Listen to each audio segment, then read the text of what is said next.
Okay guys, let's address these camera issues that I have sometimes. When I move the model, especially, when I move it continuously, especially now when it's a lot of polygons, it's starting to lag my camera and starting to lag, so it's cool. I mean, it's not cool, but still, let's delete this because it's of no use to us. Delete it. This was one of the spikes that we have made on the spikes video. Now dynamic, when the dynamic is on here on the solo, this little tiny thing dynamic here, which is inside the button, it's a button inside of the button. If you turn it on, when you rotate, even if the solo is not on, it will show you only this tool, which in our case may be a good thing because the hiccups on the camera side happened exactly when I move or pan the model, and if we don't have hold the model in the screen, probably it would be a bit lighter. Let's eat this here, smooth it, then with the down standard brush from a distance, let's try to do something. It's not looking good. So I will do it with the standard brush. Down standard brush is a bit strange brush. It doesn't just not move, but it doesn't just do the topology. I mean, it's pinching and digging, or pinching and adding geometry at the same time, and not adding geometry, but yeah, the principle of the down standard brush is a bit interesting, but you know, with experience you will learn which brush to use when, and you will learn that the down standard brush has its very good things where it should be used, and some instances that it shouldn't be used. So it's up to you. But as I say always in my tutorials, this is kind of this video example is kind of in front, kind of later in the tutorial, so not too many people will watch it. I mean, I saw some models that people have made on my tutorials, but they are not too much. I mean, not more than 6, 7, I think. So most people are just watching. Most people are just watching the beginning, and they get bored, since these tutorials are not that expensive and they don't have this will to take it to the end, which is understandable. I understand that, but you know, if you buy this, it's a good idea to just get on with it, you know. It would be a good idea. But everybody knows his limitations. Now, what we can do here is, yeah, we have a very little subdivisions here. We have very little polygons here. So what we can do is go to geometry, go to the lowest subdivision. How to go to the lowest subdivision? Either with this slider here on the geometry, or higher res here, pressing, or lower res. And if you just hover the button, you'll see higher subdiv resolution here. Higher subdiv resolution D, lower subdiv resolution Shift D. So with Shift D we go down, with D we're going up. So Shift D, D, D, D, D, D, Shift D, Shift D, Shift D, Shift D, Shift D. Okay. Now what we can do? Freeze subdivision levels. We'll freeze our subdivision levels because when we have a mesh with subdivisions, it's very important, we cannot use the Z modeler brush. Just the mesh is composed of multiple subdivision levels. We cannot. So delete or freeze subdivisions. We don't want to delete the higher subdivisions. We'll freeze them. Now they are freezed. We can make this. Few of those things for good measure. So we will have more resolution after we unfreeze. So let's unfreeze by just clicking on the freeze again. And we wait a bit. And ZBrush will Take this low poly geometry that we have now just remade, or not remade, but modified, and it will project the high poly detail on it. And now we have this, which is a little bit better than before. Or not. I will see. Yeah, there are some artifacts sometimes, and we have to smooth them. But most of the time it's pretty good. So now it's pretty good, and I will just do this. Of course, this became a bit lighter than it has to be probably. But doesn't matter. I will smooth. I will make a hole. I will smooth again. This is not looking good here, because it's not looking like made from an axe or something. But I think for a cartoon character it will do. Since it's cartoon character, it has to do.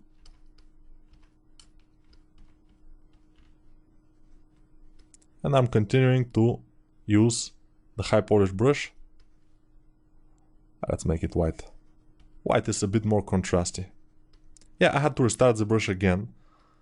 So that's why the background is not that dark, but let's go to document, back, and just make it darker from here. Okay, I think now it's a little bit more contrasty, which is fine. So let's fix the cape here. Since the cape is protruding a bit, we have to go with Shift Z on the lowest subdivision and just move this with the move brush, with big move brush. We're moving it. It's double. We remove the double, we don't need it. Then we go back. No, not dynamic subdivisions. We have yeah, we have dynamic subdivision. We haven't yet subdivided it for real, but we have to do it at some point. Otherwise, no. Either way, this is protruding here, and this is not good. We need it only for the top part and maybe for the bottom, like some kind of lower pants or underwear. Yeah, like underwear. It's very cool. So it's a happy coincidence. We have underwear now. It will not be visible from any angle probably. And if you are afraid of this happening, just go here and disable dynamic. But now the camera probably will start to get problems. Now let's continue with this. Apply dynamic oh, we don't have subdivisions. I mean, we don't have dynamic, we have real subdivisions here, unfortunately, or fortunately. But we have to make one more because you see the polygons here. So Control D will make another subdivision, and now we can start working on it, making it sharper at some of those edges here. Also with the pinch brush we can go here to make this sharper. Also we can disable symmetry and make some kind of this thing here, something like this in there. And yeah, basically just with the high polish brush, just clicking and dragging a bit, but not with a prolonged drag, you know, just click and click, click, click, click, click, just a lot of clicks. And it should be okay. And it is, kinda. Okay, from the back, we'll have to make some things just to have a variety, because otherwise it's boring. Yeah, although this is a beginner's ZBrush tutorial or course, it's a good thing to address some basic things for the modeling. You have to avoid your model to be sterile, or repetitive, and try to be more lively. Try to put some textures. For example, I haven't shown you, I think, how to work with alphas, but it's a good thing to show now. So let me show you how to work with alphas. I will just show you, but we won't use it probably. So we go to the standard brush, for example, standard brush. And we can go here, alpha, where it says alpha and put some alpha on. For example, let's say this one, where it's just dots, which is alpha 07. It says alpha 07 here on the left. So when we drag our mouse now, we are dragging with this alpha 07. Without the alpha, it is just the standard brush, you know, but with the alpha is this. But here we have the stroke, and the stroke, if we make it drag rect, we can drag this alpha like this. And Control Z, it's pretty nice. Although I don't know exactly what we can use this for in this case. But we can, for example, dial down the Z intensity to 7 and just drag it with Alt to have some variety. And then with the high polish brush, just go over it. And yeah, it will not be too visible, but still, it's kind of there. So we go to standard brush and go to alpha off, and here to dots, like it was. This is default, and we continue working. So you know now how to work with alphas. Of course, you can always import your own alphas. For example, now here there are alphas that I use for veins. Those alphas I use for veins. You can see little tiny veins, but I use it with drag rect, and I just drag those like this, and I make tiny veins if I have to on my model, and they look pretty awesome because they are very tiny, very almost invisible, but they are there, and that gives this like realistic look when you're going for that, of course. But now we are definitely not going for the realistic look, so we don't have to do it. Let's make some scratch here, because when he was in some battle, some guy just hit him with an axe here, and he made this big dent in his armor. Ooh, now the camera will go crazy. But it doesn't matter. I mean, yeah, we can make a few more scratches. Just to have it, you know, when I finish some model, and I already make the renders and everything, and suddenly I realize that I haven't put enough detail. I make the forms pretty well, I do other things, but the details you have to put. Of course, this is again a piece that is a bit stylized, a lot stylized, so we don't need to put that much of a detail, but still we need to put some. It's good to have some detail. So let's go to the shoulders. And you know already how to work with alphas, so I won't have to show you that, which is a good thing. Yeah, I showed you. And since we didn't have to work with alphas here, probably you won't... I just got you familiar with the alphas. You know, with all the tools that I've shown you here in ZBrush, masking, polygroups, navigating the interface and everything, you can very easy now continue and learn next things from, for example, some of my other tutorials. Of course, they are not in my name exactly, because I made them for other people, but probably I would make some of my own, we'll see.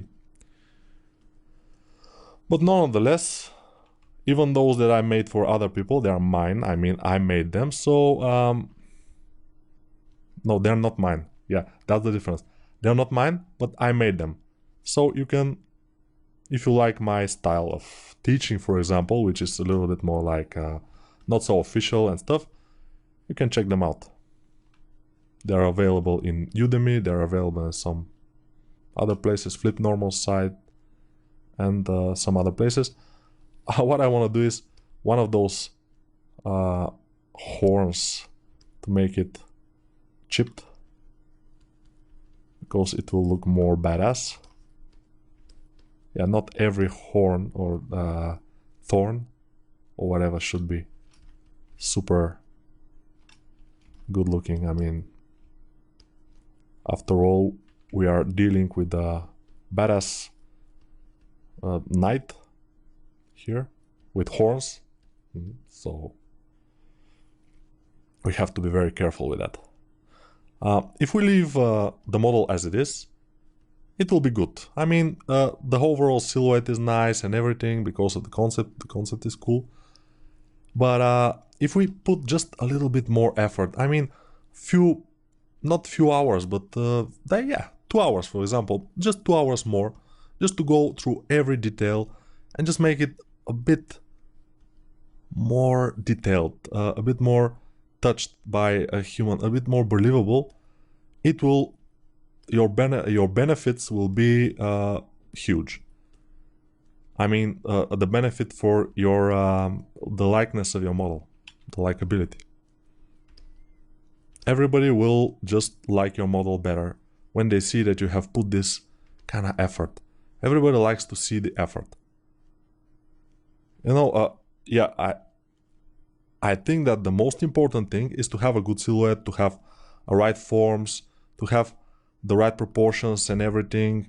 The silhouette, of course, is the most important, but the next thing you have to do is just put more effort. Just go ahead and touch up the model. And now with these models that are like knights with some armor, which is medieval or something, it's a little bit more easy because you just have to go with a high polish brush and touch here and there and it will just happen. Which cannot be said about models that are others, but everything is it has to be decided in person, I guess. Personalized.